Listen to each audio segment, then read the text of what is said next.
producing function imitates the sun, of course, and their triangular form recalls the symbolic sun rays streaming down the sides of pyramids and obelisks. These fertile solar associations endowed the fumigation rites with the magic to vivify statues of the gods.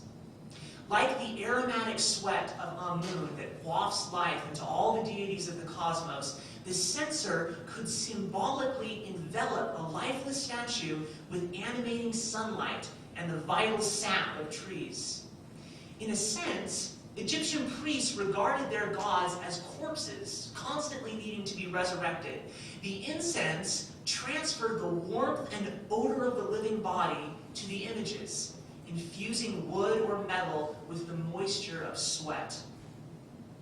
The concentrated scent of incense can even create a hypnotic stupor, a property which may have aided priests as they mediated with their gods. Plutarch writes that, quote, the odor of resin contains something forceful and stimulating that gently relaxes the brain, which is by nature cold and frigid. In other words, the incense alters a person's natural mental state, imposing an artificial sense of comfort and ease. Plutarch expounds on this numbing, relaxing power when he writes that Kaifi incense, in particular, causes, quote, a beneficent exhalation by which the air is changed and the body, being moved gently and softly by the current, acquires a temperament conducive to sleep. He associates this drug-like sensation with wine and drunkenness. It may be that the Egyptians fumigated their gods in thick clouds of pungent smoke in order to lull them into a drug-like trance. This would make it easier to manipulate the deities into assisting questionable or even undeserving causes. Pharaonic religion certainly has a precedent for this type of spiritual maneuvering. One spell in the Book of the Dead prevents the heart of the deceased from confessing its evil deeds to the gods, and another incantation dissipates the anger of a deity with magic and offerings.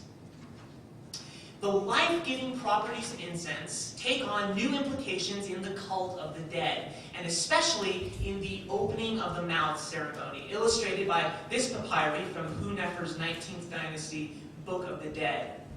In this image, the jackal-headed god Anubis presents a mummy to a group of mourners, while a priest offers incense and libations from behind a pile of gifts there on the far left. The opening of the mouth ceremony functions similarly to the rites that animated the statues of the gods, with the smoke infusing the corpse again with that odor of the living.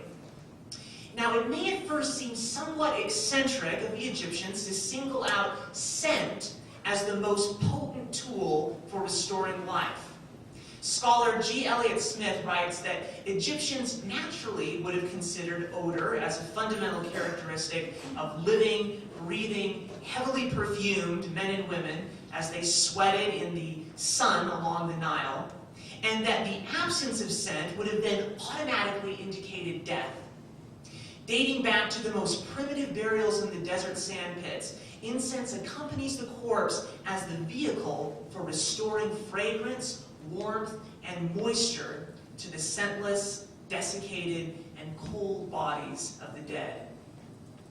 Although resin burnt in the temple could represent the bodies of multiple different gods, the incense and libations used to open the mouths of mummies primarily reference Osiris. The funeral rites dramatically reenacted the myth of his resurrection. The son of the deceased usually officiated before the mummy in imitation of Horus and his legendary visit to Osiris's corpse. The falcon god vivified his dead father by offering him his eye, the sign of his victory over Seth. And in a similar way, the dutiful son would burn the scent of Horus's eye before the mummy to ensure his parents' triumph over death. With cultic incense in the temples, priests offered the resinous body of the god to the god himself or to other gods. The funeral fumigation resurrected the dead by administering Osiris's resinous flesh, bones, and sweat to the mummy, transforming the corpse into Osiris. An incense text from the Middle Kingdom describes this process of receiving the various parts of the god's body. Quote, "The incense comes, the grains of incense come, the toe comes, the backbone of Osiris comes, the natron goes, the members which issued from Osiris." As the dead absorb the god's flesh, they not only receive life, but also the god's divinity. Even Egyptian lexicon reflects this symbolism, with the word senecher, meaning incense, deriving from the word senecheri, meaning to make divine. Birth symbolism in censers and incense intensify the power of fertility and renewed life. According to the coffin text, the first deity created gods and humans from the same fluids that mystically produce precious incense resin. Quote, "I made the gods evolve from my sweat, while people are from the tears of my eye." Papyrus plants often complement the decoration on arm-shaped censers, and you can see an example here on the very end of this one. And these papyrus plants then doubtlessly are a reference to the primeval swath of creation. One scholar has also noted that the Egyptian word for scent sounds very similar to the word seti, meaning to engender. Perhaps Egyptians even interpreted the bowl resting on the hand of the arm-shaped censer as a womb, which conceives new life as it burns frankincense and myrrh, those resinous emblems of the menstrual blood of the tree goddesses. Giving birth to the smoky, evanescent bodies of the gods, the censer bowl could also symbolize Nut, the primeval mother of the gods. Interestingly, the hieroglyph for her name suggests both a womb and a vessel for carrying water. In the Book of the Dead, this goddess bears a divine child who rises from her womb like an aroma, the flower which came out of the abyss, whose mother is Nut. Nut gives birth to the sun each morning, and in a similar way, the censer gives birth to the rejuvenating solar eye of Horus. Although the use of incense in Coptic Christian art and liturgy most likely derives from ancient Egypt, the church at first felt reluctant to embrace fumigation because of its pagan associations. Long before its appearance at services, however, some Christians used incense already in their funeral rites. Paganism survived well into the Christian era, and even funerary incense probably continued to conjure up idolatrous mystery rites. For this reason, references to incense float unreliably in and out of historical documents in the official liturgy for several centuries. The mystical writings of the Coptic Gnostics parallel the symbolism of pharaonic incense. The concept we've been talking about, this fragrance of the gods and the sensory presence of deity, finds a corollary in the Christian God who reveals himself, quote, through the odor of sanctity.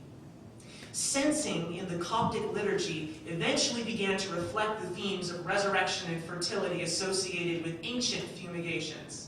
In the services of evening and morning incense, as well as in the Divine Liturgy of St. Basil, priests burned frankincense while petitioning the Lord to accept church members into the waters of restfulness and the paradise of delight, to raise their dead bodies and grant them the incorruptible in place of the corruptible.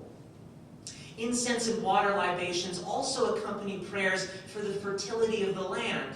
The swinging censer animates the local crops as the priest prays for, quote, the vegetation and the herbs of the field, the face of the earth, for sowing and for harvesting, and for the rising of the waters of the Nile. The ancient Egyptians' use of incense to open the mouths of the statues of their gods has some resonance in the Orthodox rite for censing icons, painted images of Christ and the saints. An icon becomes a mystical window communicating with the divine only after being blessed, incensed, and anointed with holy water or oil. Incense ritually helps restore life to the dead Christ on Easter morning after the clergy inters an icon of the Lord under the altar. The priest then incenses the altar and resurrects the icon from its liturgical tomb to the sound of a triumphant anthem.